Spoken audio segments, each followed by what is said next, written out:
Happy Tuesday, everybody, and welcome into what is going to be a jam-packed episode of the Lions Grid here tonight, Jeffrey. We're kind of pulling double duty because it is a short week for the Lions here with the Thursday night game coming up. So we're going to do our post-game show, we're going to do our pre-game show, and we're going to combine those together. And then on Sunday, we'll talk about the rest of Week 13 here, Jeffrey. But Yeah, the the good show news is is a stuffed turkey.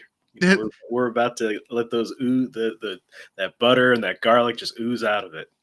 Yeah, we're gonna have a first helping here, and then we're gonna come back for seconds as we talk about the Bears and the Lions. But Jeffrey, I guess the first place to start here is with celebrating another victory, man. We now it's 9 straight victories here, taking care of business against the Colts. And I'll fire up the highlights here, and we'll go ahead and take a look at it as we talk about this game. But certainly a game here where the Lions were in control throughout this game.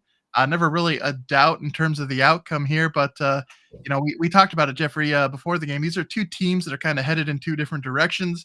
The Lions are, trying to fight for that number one spot in the NFC, and the Colts are a team that they do still have a chance at the division title. Mind you, the AFC South is probably the worst division in the AFC currently, but they're really a team that's either trying for that, or they're looking to maybe claw their way into a wild card spot. So these are two teams at two different stages here, Jeffrey, and the Lions did a great job here, particularly on the ground, getting a win against these Colts. Yeah, no passing touchdowns for us today, but yeah, it was very much let's grind it out and get the win on the ground with Gibbs getting 2 touchdowns, Montgomery having 1. We still, though, had Amon-Ra St. Brown getting involved pretty well, but it was an even split with yardage and targets between him and JMO. So JMO's getting going too. Yeah, I think Indianapolis's defense, I think they're a lot better than some of the other defenses we've played. Especially, I at least for comparison, I feel like they're as good as the Packers defense. So I could see like why we would only be scoring 24. I know I was getting all tally ho about getting that 70 burger or whatever it was, but they look like a decent defense, and that's just the kind of thing you're going to get when you're relying on a very projecty quarterback. He only completed 11 passes, but like 50% of his passes are like absolute dimes, and then the rest of them are just not good. So, yeah, I think I think the defense dictated a lot of kind of just our overall our win, but just kind of not running away with it like we have been. Yeah, and I think, as good as our offensive line did play in this game, they were able to have some success with their pass rush. We'll take a look at the box score in just a second, but they were able to register some sacks. We were not able to. Both teams did a good job taking care of the football, too. There were no turnovers in this game. So I believe this was the first game on the season where the Lions did not have an interception. And from a defensive perspective, we didn't force the other team to have a turnover there. So interesting to see. Of course, we were banged up a little bit there in the secondary. Our two rookie cornerbacks, as we talked about, they were both out in this game, Arnold and Rakestraw. And so Carlton Davis also got shook up in this game. And I think really, Jeff, the biggest exhale from this game is really the injuries that we suffered, because there were some noticeable Lions that went down in this game. And some of them seem like it shouldn't be too big of a long-term deal. Of course, with a short week with Thanksgiving, not necessarily a guarantee that they'll be suiting up against the Bears. But for the most part, it seems like those injuries aren't going to be too serious. But there is Khalif Raymond, who is definitely the one of the 4 players who may have suffered a more serious injury. He's the guy with the biggest question mark around him now. Certainly he did look pretty hobbled there when he was coming off the field with his really injury. Bad, because he's a spark plug we have on special teams as far as just with the return game and us kind of keeping our good field position starts, because we dominate pretty much the field position game. We got like the best punter, very efficient offense, and what's better than also having a return man that can book it. So these are adding up, and it's good. It's an attrition because it's a long season. Yeah, and of course, noticeable also injuries are Taylor Decker, he came out of the game. David Montgomery came out of the game as well, and so did Carlton Davis. So, and another cornerback there showing up. And we'll take a look later on in the episode about the injury report. Unfortunately, it's still a lot unknown there in terms of their availability for the game. They're so we'll have to see because Thursday is coming quickly, Jeffrey. But hopefully these Lions can get healthy and I think the good news, Jeffrey, is I mean, the Bears did play a close game against the Vikings this past weekend. They took them to overtime, and it is a division game, so those rivalry games do tend to be more hyped than other games. But I still believe even if those players have to sit out, that the Lions are the better team.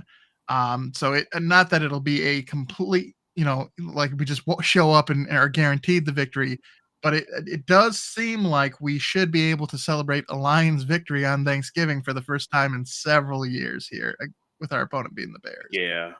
Actually, I'm a little concerned. I think this could be a trap game. The I trap think I game. think this could be a trap game. We've not done well on Thanksgiving, at least Mhm. recently. Very Um, true. if we're coming off of a game where for the past 2 weeks we've been just losing. Dudes have been just going down. The short week doesn't help, especially with our style of play because we're very physical. I Mhm. don't know. I could see some spookiness because we it'd be incredible if we went undefeated for the rest of the season, but like at some point, right, we have to, I don't know. I mean, Maybe I'm do they hedging my have bets a to little too. drop a game, Jeffrey? I guess they don't. I've I never, don't know if this team has to lose I don't again. think we have. Yeah, but I don't. Yeah, it's and and the Bears they played close games for the past few weeks, so um, Mhm. I know they're really itching for a win, but their coaching is just in absolute shambles. I don't really know what's going on. I mean, their defense is all right, so I think that'll be a test here. I don't know if we'll run away with it. Yeah, I definitely expect it to be a close game. But we'll talk a little bit more about that in just a few minutes here as we get more into that. But if we take a look here, Jeffrey, at the box score, um, for this game against the Colts. I mean, this was a game, the score wise, 24-6. Uh, the box score actually looked more like more one sided than some of the other games where we've won by larger margins. So it's kind of interesting. We get the W, but the box score looks a little bit more lopsided in this one. Beat them in every category there: total yards, passing yards, rushing yards. And then if we take a look at the advanced team stats here, third down efficiency, 9 for 15, 26 first downs, time of possession, 37 minutes, 72 plays to 49 plays. Uh, Lions did a really good job here. And again, I think it was a game where they were in control from start to finish. And the outcome was never really in doubt here. And of course, I think the biggest thing is just seeing how some of those injuries again play out. And I have that. It has 4 sacks allowed there. We did not have 4 sacks. We didn't have any sacks in this game. Is one area of concern for me from a defensive perspective. Mm. But outside of that, it's and Jeffrey, I think there's been recent news there too. In terms of a pass rush, James Houston was let go by the Lions here. He had a tremendous rookie season for the Lions. He had the 8 sacks. But the most notable thing, and we were talking about this before the show, that he's known for this season is Poopgate, and about whether or not he shat his pants there on Sunday Night Football. Um, it's Wait, when you were telling me about this is the first I've heard of Poop Gate. Uh, I did he come out and just say were people like I guess were people on like social media being like, yo, this guy shat his pants? oh yeah, Yeah. oh yeah, yeah, Okay. yeah, So he yeah. responded in social media through social media being like, guys, I didn't shit my pants. Like what Yeah, Barstool Sports called him out for shitting his pants. There were definitely fans on man. Twitter and like it was a pretty popular theory out there. It even made Jason Kelsey and Travis Kelce's podcast, they talked about Oh it. no, And I Jason didn't Kelsey realize said how cooked this guy was. Jason Kelsey said That's if he's he been there didn't. before. He's had to shit himself before when they're playing. So That's he came rough. out and he tweeted, he's like, "Hey y'all, I sat on some Gatorade, just chill." He tried to claim that it was Gatorade, but I mean, the internet definitely seems to think that he did poop himself. So, but regardless, the main point is the thing that he's most famous for this season is whether or not he shat himself and not his play. So that definitely contributes, I think, to why the Lions let him go here. But certainly an interesting move, Jeffrey, because we're from a football perspective, we talked about how the Lions are definitely hurting for edge rushers. So the fact that they decided to let him go when they're needing bodies there. I mean, Josh Pascal has played well this season for the Lions, but I wonder if they're doing this to bring somebody else in that they think may be able to give them more of a lift. But kind of a curious move there from the Lions. Again, I think we're both in the position where we trust in Dan Campbell and Brad Holmes to just let them cook, but kind of an interesting call here to let go of James Houston. Yeah, and for some reason I think that there might be something else going on. I mean, because we're so thin, so the being able to get somebody productive at that position is pretty valuable to us. Uh, I mean, he had a 2-sack game within the past few weeks, hasn't he? I mean, uh, Yeah, I think on Sunday Night Football, I think he might have had it. oh I yeah, because believe. that's when he allegedly shat himself. Yep, that against the Texans. Yep. Oh, yeah, that's okay. Yeah, it's just a weird situation. Unless we're like, we're making room for Daniel Jones to come in and play edge or something like that. I don't know. He's out there, but yeah, I do trust Brad Holmes. I agree with you. I do trust Brad Holmes and Dan Campbell to get the spots filled with the people who think that they can get this team where they need to be. Absolutely. And I think this is going to be, Jeffrey, if we look at things from the scope of what else happened here in week 12, we were talking about before the game, this was an important game for the Lions not to drop because of how close things are at the top of the NFC. And unfortunately, neither the Bears nor the Rams were able to provide us any relief in that regard, Jeffrey. So we'll go ahead here and we'll start grinding the grid. But the outcomes from these games here in week 12 certainly keeping the pressure on for the Lions. So they are beat up. They do have a short week, and we're playing on Thanksgiving, where the last few years we have struggled, and it is against the division rival Bears. But there's no break here for the Lions. They have to kind of put pedal to the metal and keep going. But Yeah. on Thursday Night Football, Jeffrey, we did have an AFC North matchup, and this one kind of a surprising outcome here as the Browns taking care of business against for the first place Steelers. Yeah, Getting Jameis. 24-19 win. Well, in the snow, it was coming In down the pretty snow, yeah. hard during the game. Nick Chubb finally had it wasn't a full, and it's kind of ironic because Nick Chubb was injured playing against the Steelers, but he had probably his most successful game since returning from that injury here against the Steelers. And then really it just, the Steelers definitely struggled on the offensive side of things here to find really any consistency. Yeah, it sort of leaves the door open for Baltimore. So the Steelers looks like that AFC North title, they had definitely a chance to sort of step on the accelerator there, but stumbled a little bit here against the Browns. Yeah, that's going to be a very competitive division. So if the Steelers can't quite get there, they're going to have to go in the masses of the wild card group.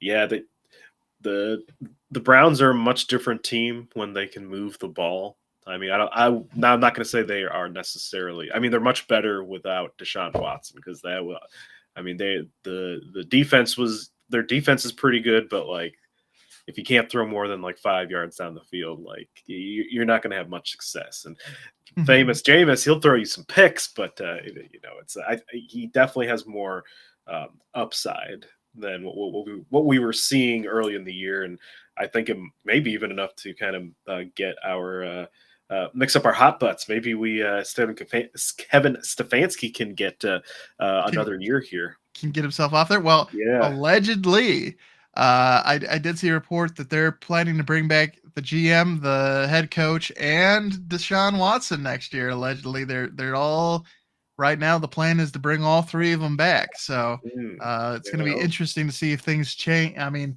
obviously, it's we just got through week 12, so there's still time for that to change. But that's the report out of Cleveland at the moment. Everybody's coming back. run it back, y'all. We paid a lot of money to this guy. You are sort of financially trapped there. And then Jeffrey, I think this weekend had I shouldn't say a ton, but had a couple surprises here. Actually, it was quite a few surprises, especially in that early window. And this one being one, Will Levis and the Titans getting the victory on the road against the Texans. And Jeffrey, it's gotten to a point now for the Texans. Pat McAfee is on ESPN, and they do that whole I don't want to overreact, but segment that they do where people tweet at him.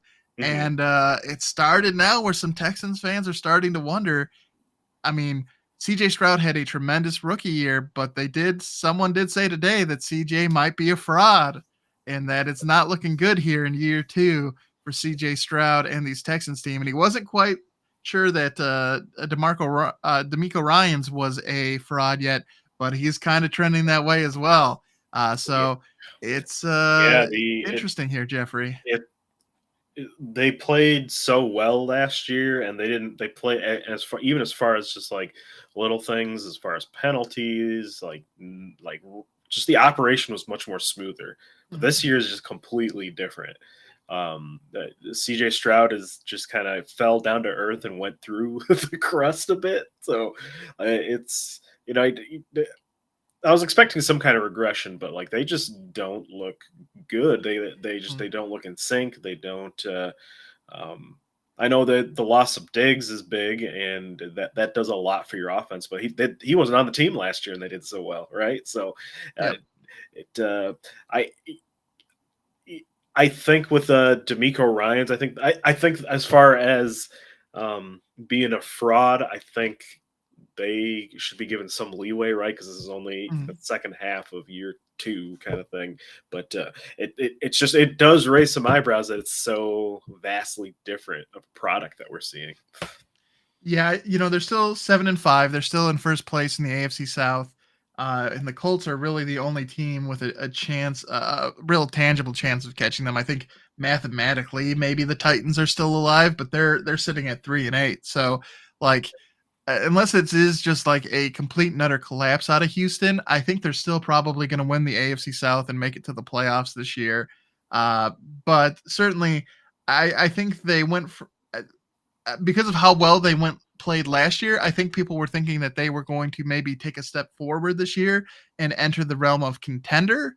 And I don't think they're really a contender. Now, obviously, if you make the playoffs, every team at that point you have a chance. But I definitely think they are more so they're that fringe team that may go on a run as opposed to a team that's going to be heading to the playoffs with expectations of challenging like the Chiefs for the Super Bowl, right? Yeah, I and, think and you look at it, you have Baltimore, Buffalo, and Kansas City. Those are, and maybe even Pittsburgh. Pittsburgh may be the dark horse by the end of the regular season, but like I think those 4 teams are probably the ones that people are going to expect one of those 4 teams to be representing the AFC in the Super Bowl. mhm. And really, Houston will make it to the playoffs and have a chance, but I don't really think they're going to end up having a real shot at representing the AFC come Super Bowl time. So it may be they're another year away from really stepping into that role, but I don't think really it's I think it's a little bit of an overreaction to start calling CJ Stroud or D'Amico Ryans frauds. But certainly it is kind of disappointing because it is a down year for the AFC South. So certainly an opportunity for them to take advantage of that, and dropping a game to Will Levis of all people is not a Hey, great look. he only threw one pick. Yeah, Uh, only one, just one only pick. one. I, I he's got some arm talent though, because when he does play well, it looks decent. But I think he's more of a project quarterback, kind of like Anthony Richardson. So Hmm, wouldn't be most surprised if they certainly. give him another year to cook.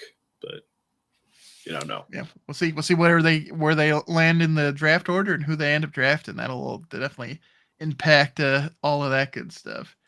And then Jeffrey, we talked about the Bears not giving us any respite here. They hosted the Vikings. They did give the Vikings their best shot. They took them to overtime.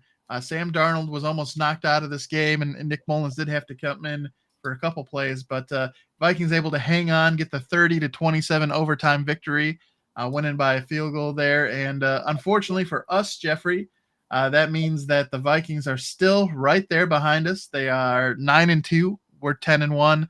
So they're still just nipping at our heels. They're on a 4-game winning streak themselves. And then for the Bears, this was the first game in I think like 2 or 3 games or something like that Caleb Williams threw a touchdown pass.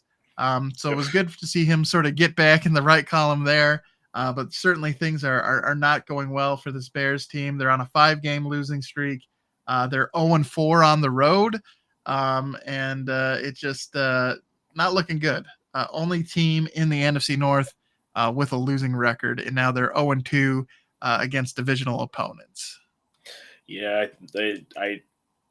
I expect us to win this Thursday, even though I'm saying it's kind of a trap game and all this kind of, I'm hedging my bets a little bit, but I think we're going to win this game. But yeah, these division matchups against each other are going to really kind of set the stage for the entire NFC playoff picture. Yep. I mean, you've got Minnesota and Green Bay. They are at 5 and 6 respectively. They play each other, and now there's going to be a bunch of tiebreakers between all three of us. So it could be an NFC North forward kind of playoff season.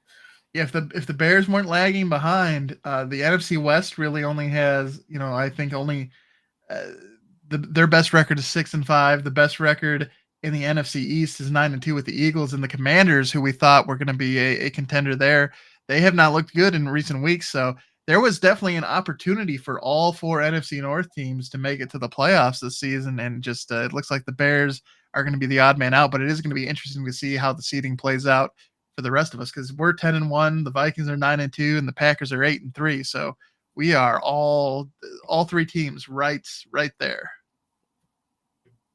Jeffrey, speaking of that surprise, freaking Cowboys, man, they beat the Commanders. Why don't you talk to us about this game? This game was wild. It was 20-9 with like 5 minutes to go. With and then it ended up being 34-26.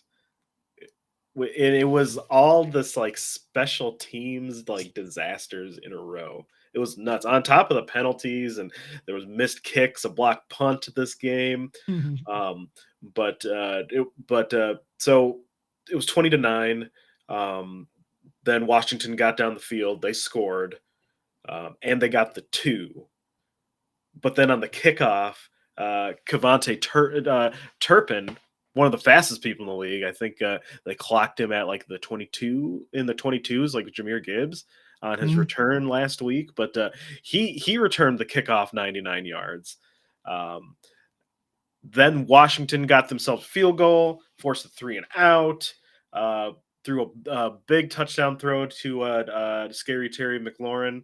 But choked on the extra point. The extra point went down, and then the onside kick was returned by Dallas. Just it was pretty wild, and and even that though he scored, so it gave the Commanders a Hail Mary chance too. So all kinds of things going on, but ultimately, right, Dallas won. 34-26, snapping their losing streak, and which was 5 games, I believe. And yeah, Mike McCarthy was like, "It's been a minute since it feels good to win." But Jerry Jones did come out and say that he's considering giving McCarthy a contract extension, calling him a Super Bowl winning coach, kind of thing. I mean, that is technically accurate. He is a Super Bowl winning coach. Going the old Doc Rivers route. He's won an NBA championship. He's got to be good. It's weird. I feel like there's a lot of you hear a lot about like coach speak when it comes to the NFL. I feel like you get a lot of owner speak at the moment, because for whatever reason, even though like they probably are planning on for moving on from coaches, they like don't want them to know that, hey, we're probably gonna make a change here. But I don't know. It still feels like he's a dead man walking. But I mean, we'll see. We'll see. We'll see. Yeah. And then a Washington side, just a heartbreaker right after they had such a great start to the season. Not that they're in and not that they're out, but their offense doesn't look as good as they did a few weeks ago. And Yeah, their it seems defense like is this not. Jaden Daniels injury. I mean, I know he's playing through it, but it seems like it is taking a little bit of a toll on this offense's production. And then they're also Austin Eckler, I think, and Brian Robinson both got injured in this game, so they're down to their third string running back. So they got injuries mounting, and even ones that aren't keeping players out of games seem to be impacting the outcome for the Commanders here. Yeah, and it is Cliff Kingsbury offense, and he has had some evidence of starting out hot and cooling off quite a bit. But um, I agree with you on the injury thing. I think it's kind of hurting the overall offense. But just a weird though, as far as I mentioned,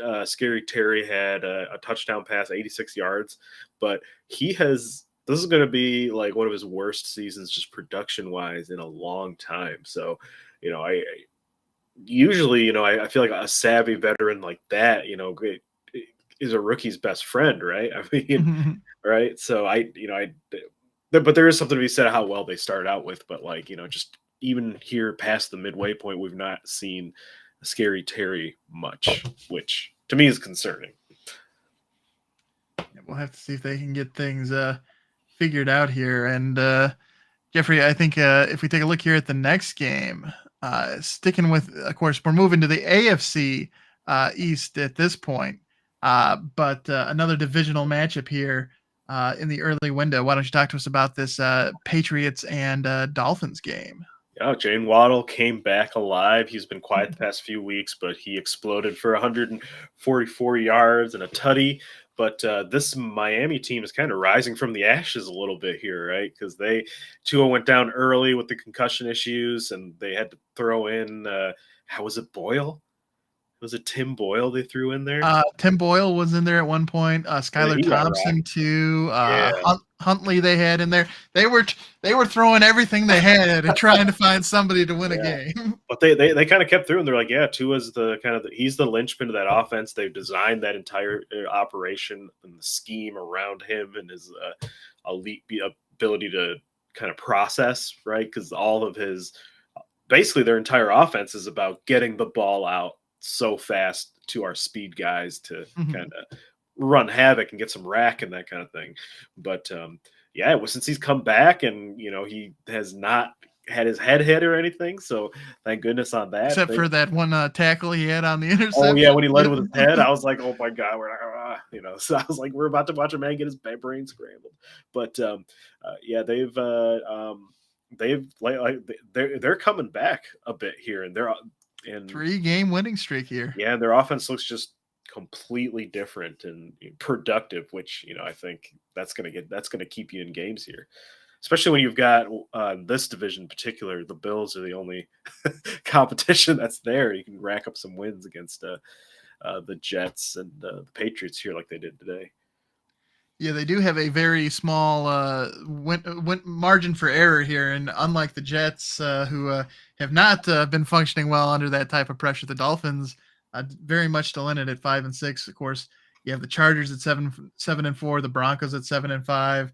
Ravens technically are in second place currently, and they're at 8-4. So, you're still behind the ball, but you're not. You're sticking with them, especially being on this 3-game winning streak. So anything's possible if you keep winning. So yeah, we'll have to see what the Dolphins can keep doing. All right, Jeffrey, another surprising game here. And just you were talking about a wily veteran receiver helping out a young QB. Certainly that happened with Adam Thielen returning here for the Panthers. Bryce Young, how about him, man? He's played his best football, I think, in the past 3 weeks.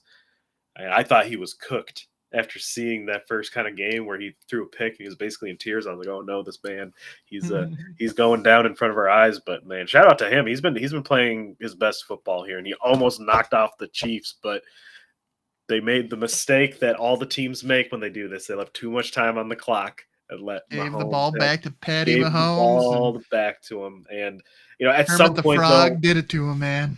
yeah, and at some point greatness is going to win out. I mean, Mahomes did it with his legs at the end of the game, and it harkens back to the Super Bowl he won when he apparently like messed up his ankle and he was out there running 40 yards to win him the game.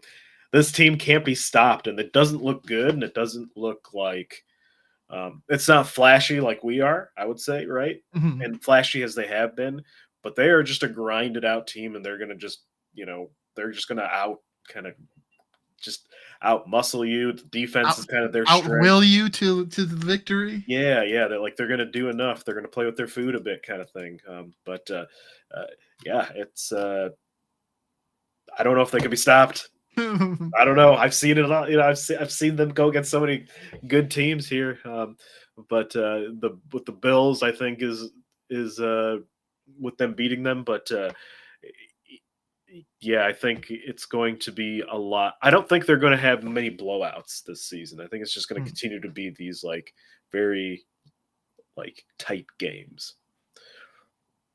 Although they do get the Raiders this upcoming week, so maybe never mind then. The Raiders are on a 7-game losing streak, and of course they just lost Gardner Minshew too. With a broken collarbone. Yep. So maybe this week they might be able to distance them a little bit from their opponent. But I definitely agree.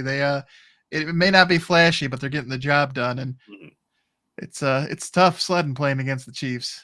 Jeffrey, then we had your lock of the week here, and you were definitely maybe punching down on this one, and the Buccaneers, man. That is not a cowardly lock. We could have saw some spice, right? Tommy Cutlets. He only threw for 86 yards, I believe, 89 yards. It was not good. The only time we got was when Baker Mayfield was throwing up the coin purse. He's been playing good this year and this game. I just like his swagger. I'm glad he's doing well somewhere else that's out now, the Browns. But yeah, this was maybe I may punch down here because the Giants are just not a good team. The jury's out as far as even if Brian Daboll has the locker room at this point, right? Because they apparently handling the Daniel Jones situation did not go over well with people in the locker room, with the state of the play. I think his ass is on fire. To spoiler alert for the kind of our hot butts segment, but yeah, I think.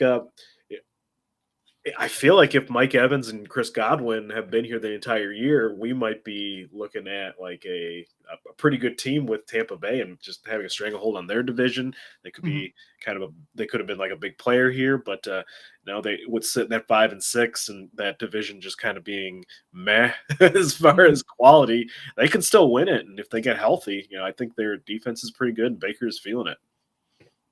Yeah, it's gonna be interesting. I think for a little while there, the Falcons had a chance to kind of run away with the NFC South, and they did not take advantage of that. So they're 6-5. Tampa Bay is 5-6.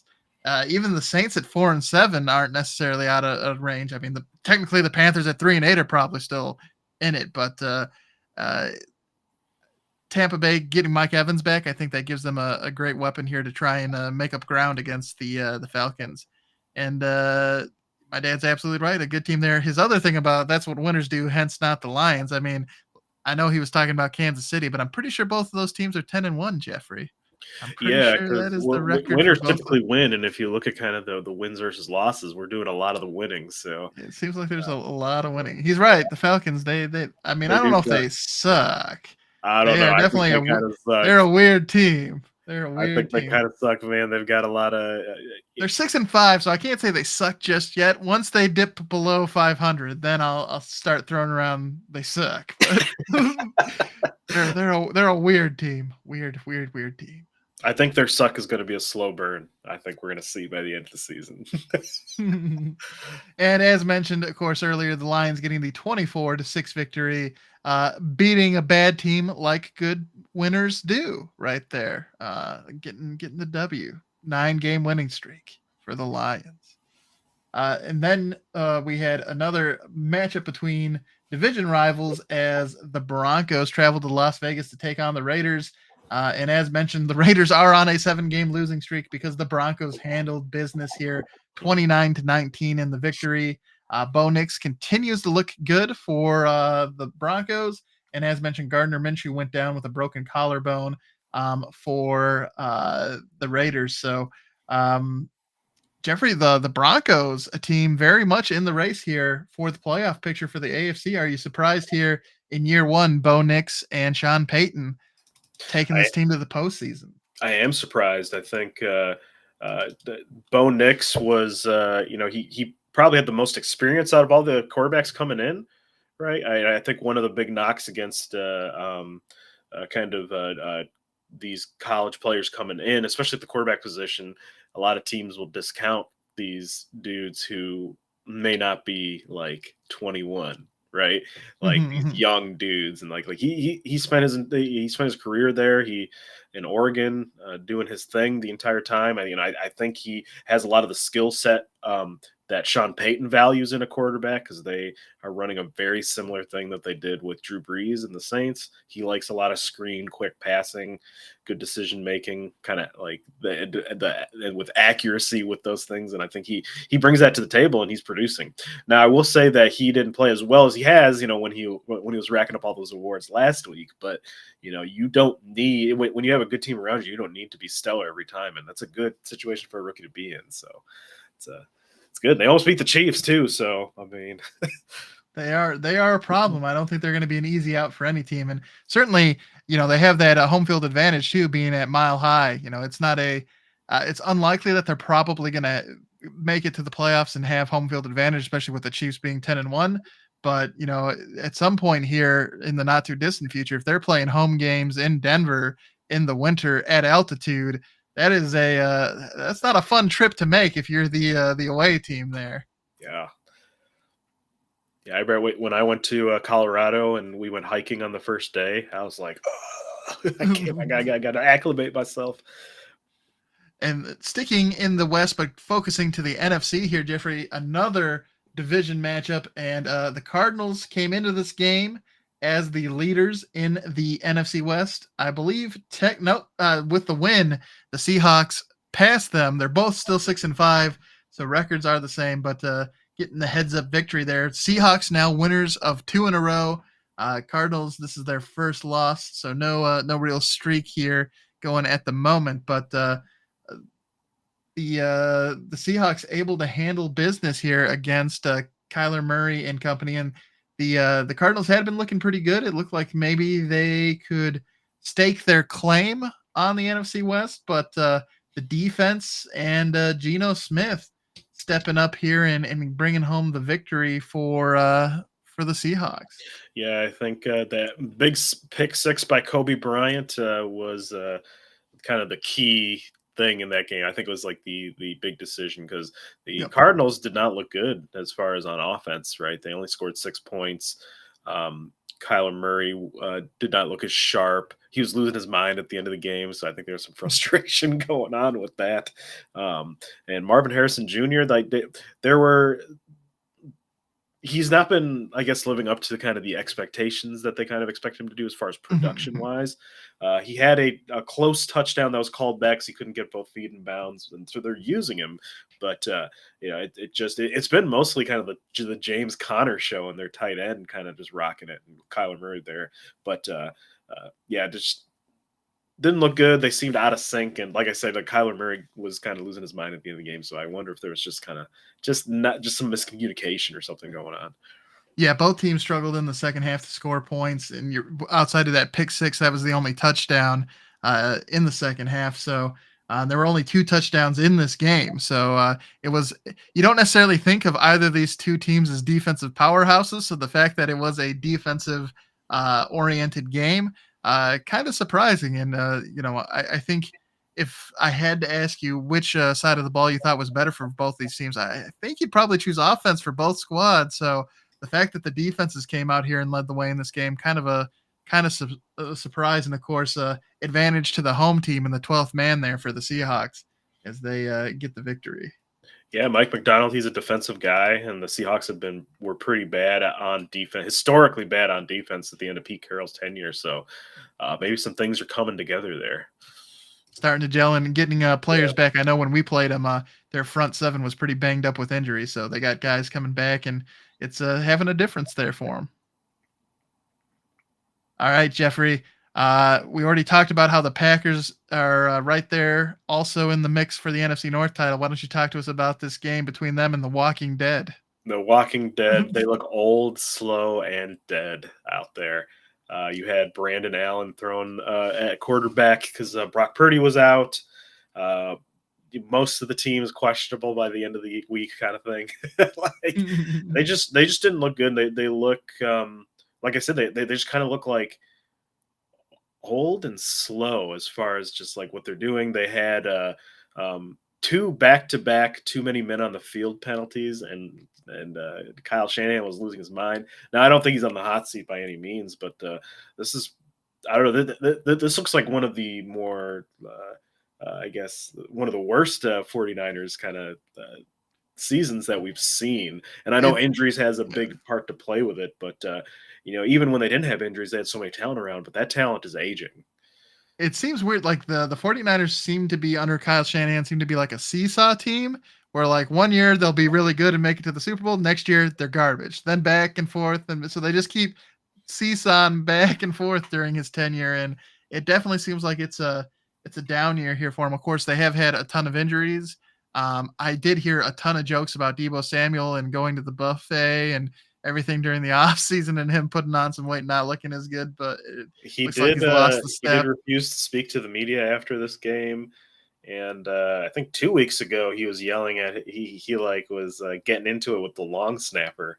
Mhm. It's like if you're getting into it with the long snapper, all right, man, you gotta slow your roll, homie. Of all the guys on this team to pick a fight with, straight long snapper's a weird guy to have beef with. I mean, the kicker was having some issues, but like, I mean, look around the league. What kicker isn't at this point? So, it's just doesn't look good. He's got that captain's thing on his jersey, and he's grabbing at the throat of your long snapper. I don't know. I just feel like this.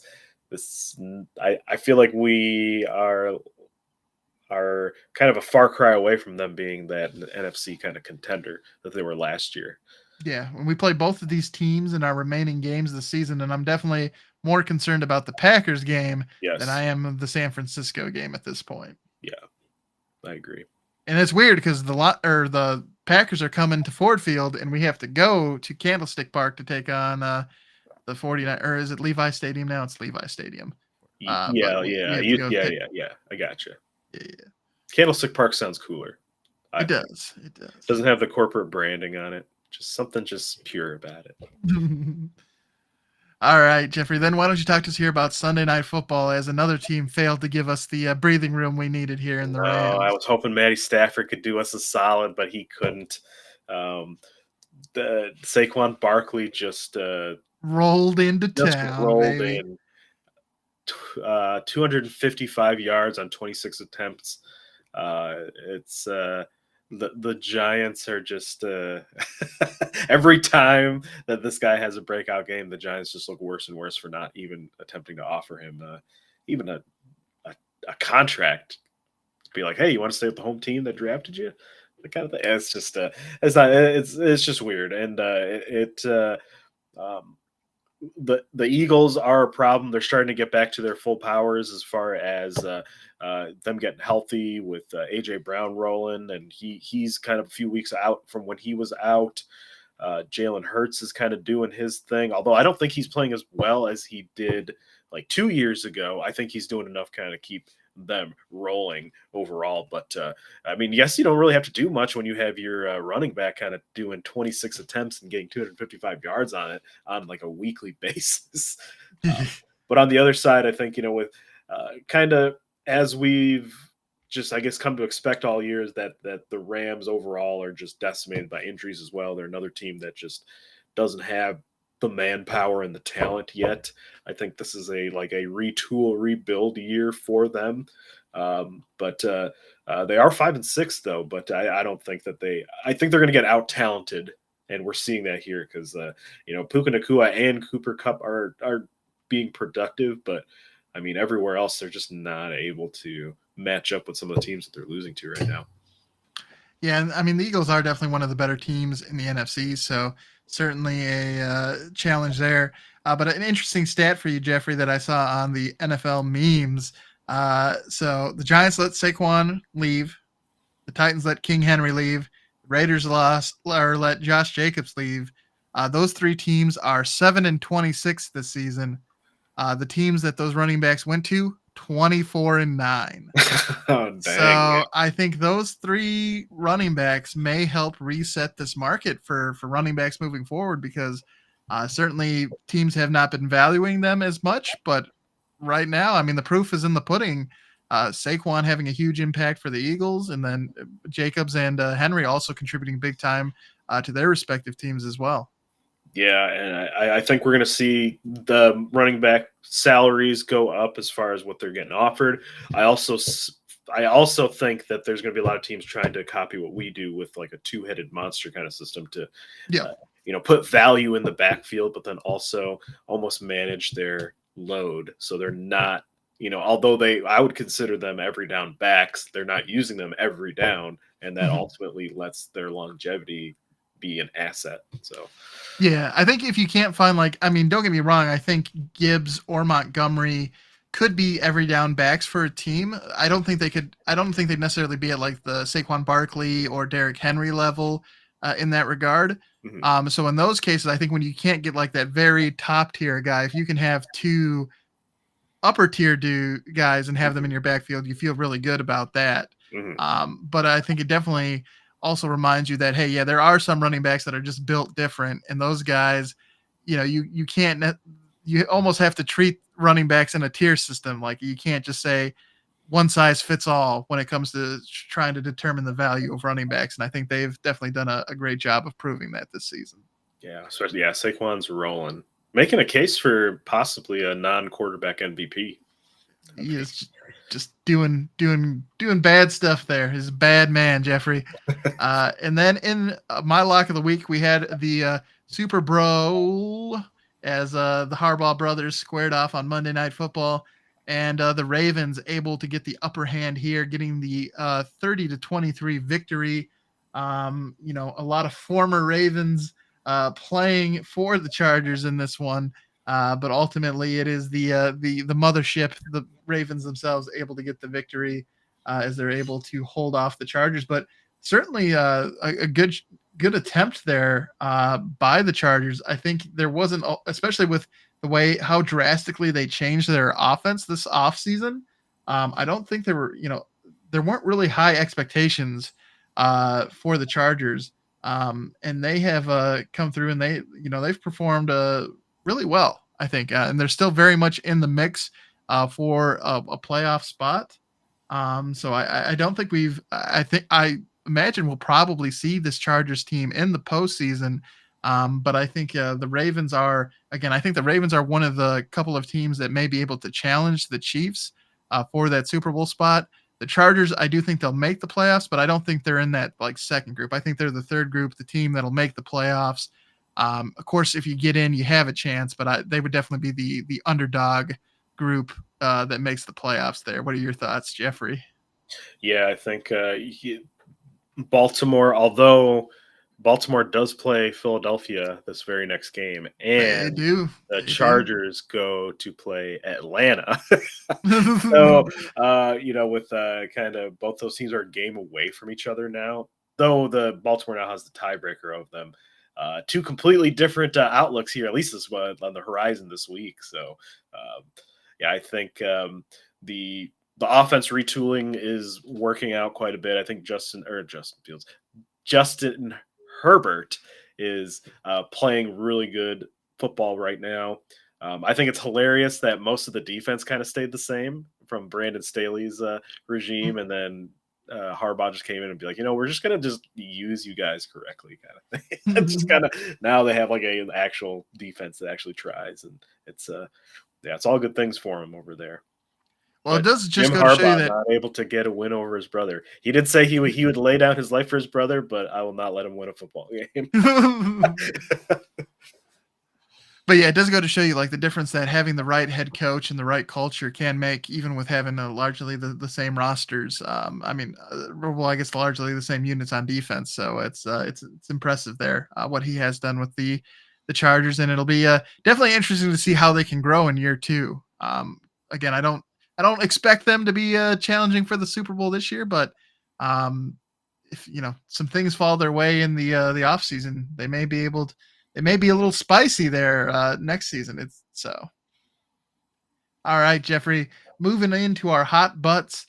Of course, we have our S plus tier here. The coaches that have already been fired in a Robert Saleh, Dennis Allen, Jets and Saints, respectfully.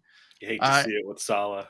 You hate to see it. Yeah, they fired their best coach. It was a interesting move on their part, and hasn't paid off as well as it has for the Saints, who have the 2-game winning streak since letting go of Dennis Allen. So it'd be interesting to see how that continues to play out for the Saints. And then we have our S tier, Jeffrey. These are guys who I think are pretty likely to be cooked. I mean, I know Jerry Jones came out and said good things about Mike McCarthy here, but after the win. But I figure if they lose again, it'll go right back to being doom and gloom down there in Dallas. And then Brian Dabble and Doug Peterson here, I think, might also be in the dead man walking category. I'm surprised Doug Peterson is still here. Unless they just want to do right by him and kind of just. I think they're just trying to like make it through the end of the season, and then like it's just going to be we'll have a clean break then. Yeah. So. Yeah, at that point, like, is there any benefit to getting rid of a coach that I guess if they've lost the locker room, the players are pissed, then you kind of have to do that. I don't know if it's necessarily that in Jacksonville, but yeah, maybe you're right. I don't know. We're kind of split, right? If we look at, the Jets are not having a whole lot of success getting rid of their guy. The Saints are having a little bit more success moving on from Dennis Allen. So it almost seems like it's a coin flip, and the Jaguars just seem like, hey, we're just not going to flip the coin. We'll just wait until the offseason. And then some other gentlemen here who may find themselves out of a job here. I think Matt Eberflus, Zach Taylor, I think out of these guys, I think Kevin Stefanski and Zach Taylor are probably the safest. Antonio Pierce, I think, is probably at most risk of moving up to the next tier, and then Matt Eberflus shortly behind him. So I think those two guys at risk of moving up. I think Kevin Stefanski and Zach Taylor are more likely to move down the tier list. Yeah, definitely could see quite a shakeup when it comes to head coaches this offseason, Jeffrey. Yeah, and I would personally move Matt Eberflus up. I think he's on fire. I don't know how you could keep him another year. But he's dead man walking. We'll toss him in here with the. Yeah, we'll see what happens Thursday. I can see. Yeah, maybe a turkey drop will happen. If they go 0-3 to NFC North opponents here to start the season, it could be maybe the end for Mr. Eberflus there. All right, Jeffrey. And then for our King of the North segment here, the Lions, we still wear the crown. We're on top of the throne. But again, we do have two usurpers waiting in the wings in both the Vikings and the Packers. 9-2 and 8-3, respectfully there for both of those teams. So the throne is not safe, Jeffrey, but we do currently hold it. Yeah, the Bears aren't going to do any favors for us down there. We're going to have to keep on the throttle as far as keeping up, stacking the wins, and holding off kind of this resurgence here. But I think it's going to be difficult because I think the Vikings and the Packers are going to keep winning. So I think it comes down to these divisional matchups, and we're 2-0 in the division right now, and it's going to be heated here. Which, of course, the year that we're dominating, everybody else is doing all right except the Bears. Bears to win. Bears to win. Well, I mean, it's a good segue, Jeffrey, because our opponent this week is Chicago, and of course that game is happening on Thursday. First game up in the Thanksgiving window. There are 3 Thanksgiving Day games. There's also a Friday game, and that is the Chiefs and the Raiders. But the Thursday Thanksgiving games. We get to kick things off in prime time in front of the nation against the Bears. As mentioned, the Lions have struggled recently on Thanksgiving, um, but I mean, these. If you look at it, I mean, obviously we do have some injuries. Jeffrey, we're unclear about the status of Taylor Decker, David Montgomery, Carlton Davis. DJ Reader was out of practice with illness. Amon-Ra St. Brown was out of practice. So there's it's not clear who all will be available for this quick turnaround game, but these are two teams heading in very different directions, Jeffrey. We're looking at a potential regime change for the Bears. Lions will be an embarrassment, as he's saying there. I think even if they lose, they'd lose a close one. I don't think Dan Campbell and this Lions team lets themselves be embarrassed. I think only the Packers are the team in the NFC North that allows themselves to be embarrassed by another team and then says, complains about a team running up the score on them, as happened earlier this year. Yeah. But I expect the Lions to take care of business here, Jeffrey. They are the better team, regardless of the injuries. And again, I think I definitely agree that it does have the conditions for a trap game. I think you're right to be hesitant there. But I had that thought earlier this season too, and I think Dan Campbell has this team so focused on the end goal of making it to the Super Bowl that they're just not gonna they're not gonna let up. Right? They are going full tilt every game, every time they step on the field. I think this will be a great environment on Thanksgiving. I think fans will be down there at Ford Field. I think they'll be excited, and I expect them to represent in front of the home crowd and get a win here on Thanksgiving. But what are your thoughts about this matchup with the Bears, Jeffrey? Yeah, I agree. I think the Bears' defense can be spicy at times, but their offense is hit and miss. Our defense is pretty good. The only concern I have, just overall, I think, is the injury and the short week. Right? It's tough what these guys put their bodies through every week, and only getting 4 days off is it's a lot. It's a lot. And, I think we've seen kind of hangovers on Thursdays. Historically, the Lions have not been doing well. At least recent history has not been doing well on Thanksgiving. It has all the makings for the trap game, but I just don't think the Bears are good enough to be the trap, I guess. So Yeah, I think their defense has been is probably the more worrisome unit, but I don't think the offense is at a point where I don't think they'll be able to capitalize on the opportunity. And Jeff looks like Jesus. Thank you, my child. Out here and sharing some of the sacrament, I guess. Yeah. All right, Jeffrey. Well, before we close the book on week 12 and get into our locks here for week 13, let's talk about our champs and chumps for this past week. Who did you have as your champ here in week 12? My champ, I went outside of the Lions. I am doing Saquon Barkley. I think he's just going improving over, and it hurts me as someone who does not like the Eagles to give this to an Eagle, but he's rolling. He's it seems like he was treated pretty poorly at the end of his tenure there in the Giants, and it's nice seeing especially a running back too, like just go out there and dominate and be like, wait, they didn't even want me, even though they drafted me and I'm like this good of a player, and now he's on their rival and just absolutely dominating. So I got to give it to Saquon. That is a great pick there. I stuck with a running back myself, and I kept it to the Lions, drinking that Kool-Aid. I went with Jahmyr Gibbs as my champ for this week. We mentioned that David Montgomery did leave that game with an injury.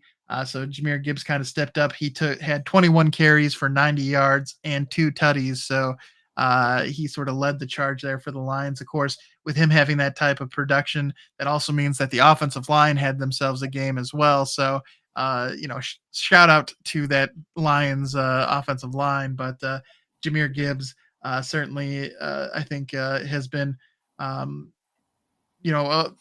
we talked about CJ Stroud struggling in his sophomore year, and even looking at Sam Laporta, he's struggled to sort of replicate the production he's had year two. But Jahmyr Gibbs has picked up right where he left off and has looked really good for the Lions here in year two. So big fan of what we're seeing out of Sonic this Yeah. season.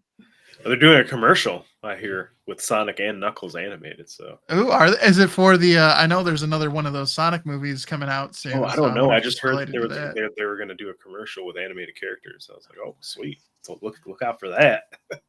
All right. And then Jeffrey, chumps this week. It's funny you mentioned Saquon Barkley and the being done wrong, because my chumps this week are the New York Giants. I think the way that they handled things with Daniel Jones, stripping him publicly of his captaincy, demoting him down to the fourth string quarterback so that Making him play they wouldn't have safety to on the pay money, practice making him play squad. safety on the play, and that just like making him ask to be released. It just I think that has huge repercussions as players look to see if they want to join this franchise moving forward with the current regime. And you stack on the fact that they didn't want to pay Saquon Barkley. They didn't think he was worth investing in. It is a interesting thing going on there. And as mentioned earlier, unless you're a Buffalo fan, probably a bad time to be a fan of New York football, because both the Jets and the Giants are just dumpster fires. Yeah. Share the same stadium, so I mean, maybe they share the same drinking fountain. It's in the walls. It's in the wall. All right, Jeffrey, who did you have as your chump this week? My chump of the week is the entirety of the NFL, as far as just the NFL.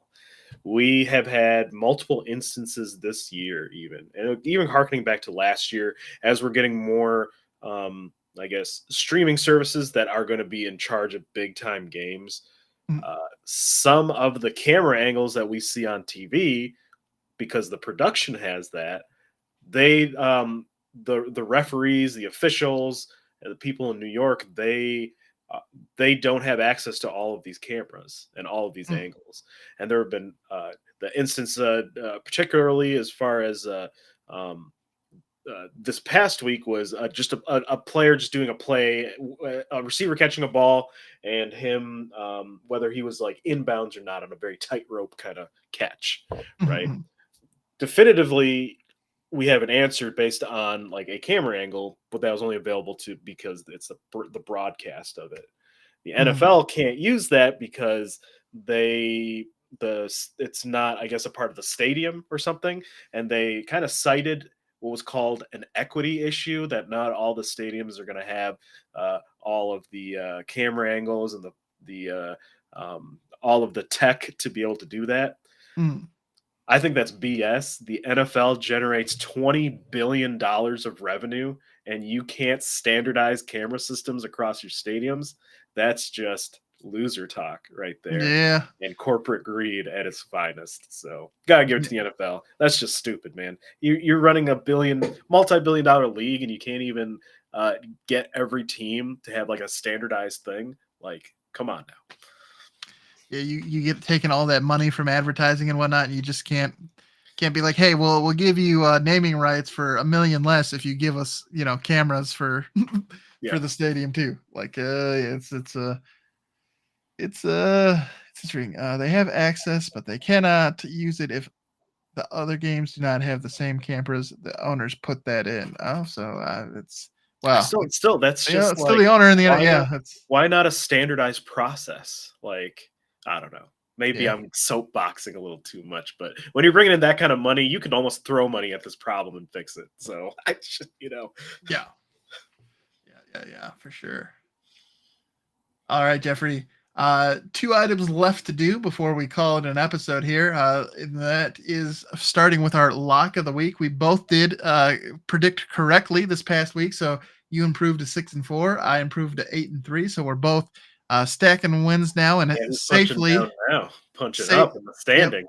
Safely in the win column. So with that in mind, Jeffrey, I'm going a little spicy this week. Although I do feel like it is punching down a little bit, because Green Bay is only favored by 3 they are also playing Thanksgiving Eve on it's Thanksgiving evening they're playing, and they're hosting Miami. And they're only 3-point favorites in that, so I'm going with the Packers to get the win there. You're having Miami travel up to Lambeau in November.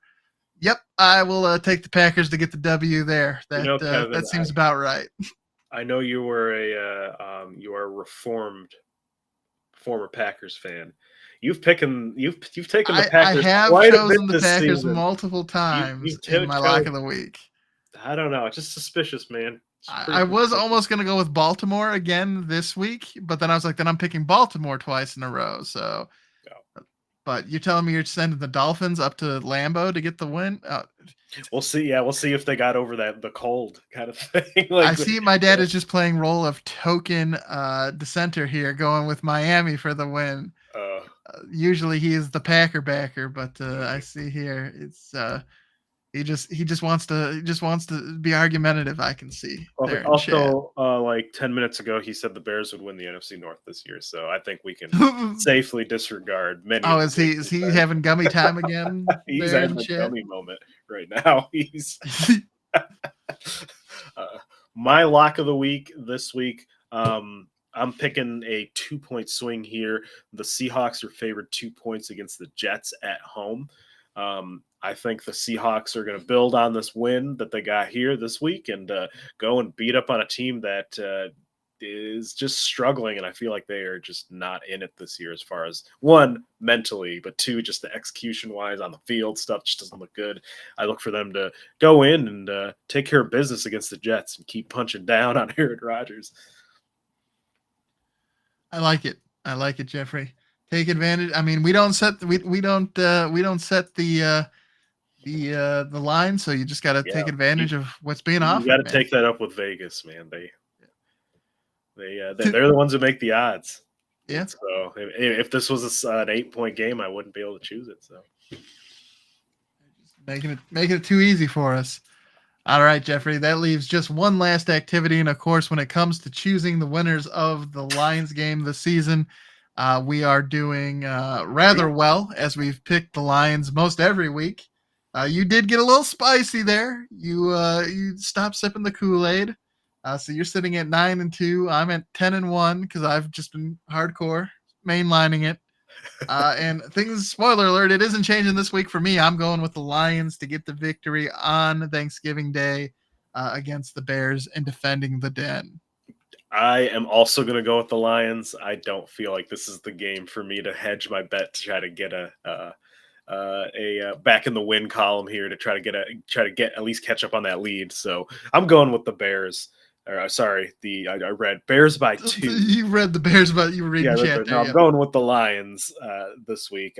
I think it'll be closer than we'd like because of the short week, injuries piling up and all that kind of thing. But I think we take care of business and turn around our turkey bad luck that we've had. Get some of that True Duncan. I'm not sure how if we'll do the True Dunk. I think we typically do the drumsticks. Don't the Lions usually? Isn't that what they hand out at the end of the game? I thought they switched to that stupid steel gobbler. Oh, the steel gobbler. Oh, they might have. Don't like that. Bring back the. I don't like how there's like 3 games and each game gives away different things. Like there's the Turduncan, there's the drumsticks, and then if we have just the stupid steel gobbler. Yeah, I want our boys to eat. Yeah. Thanksgiving, man. Absolutely. Get a nice bit. Let the juice drip down the chin. Oh, just like this jam-packed episode, man. Nice job. Yeah, it's been a smorgasbord here as we've been recapping the victory against the Colts, talking this game against the Bears, and we want to thank everybody who tuned in tonight and stuck with us. I know this was a little bit longer of an episode, but we appreciate it. And of course, you can check out the replay on either YouTube or Facebook. Or if you prefer listening to it, you can also check it out on Spotify in podcast form as well. So again, really appreciate all the support. And I know we're getting ever closer to our goal there on YouTube. So if you do enjoy the show and want to help the channel grow, the best way is to head over to youtube.com, over to the Lions Grid page. And if you want to go ahead and give the channel a follow and subscribe there. Really do appreciate it. It helps us out quite a bit. So Yes, thank thanks you, everybody. everyone. Yeah, And happy Thanksgiving. Hope you all have a meaningful time with friends and family and have some good food. That's what it's about. absolutely. And if you're traveling, safe travels to everyone out there. Whether you're going just a couple miles down the road or if you're going across the country, hope everyone has safe travels there on their way to and from as they're getting ready to enjoy start of the holiday season with family. So, I know I'm all about right. to engorge myself on Thursday. Ooh, we got 2 Thanksgiving meals that we're going to, so I'm gonna have to pace myself in a way, but also I Oh, was thinking, it's one day. What if I just go ham? just go hard. Just go hard the whole day and not move all day on Friday, but, we'll see. Food comas can be some of the best sleep can come from food comas. Yes. So, all right, everyone. Well, we will catch you on Sunday, and hopefully, we'll be able to talk about all the delicious food we had, and also the fantastic Lions win. Hopefully, we will be seeing here come Thursday. So, until then, I'm Kevin Marhine. He's Jeffrey Raymond, and Jeffrey, go Go Lions! Lions. Thanks, everybody. We'll Bye-bye. catch you Happy later. Thanksgiving. Bye bye.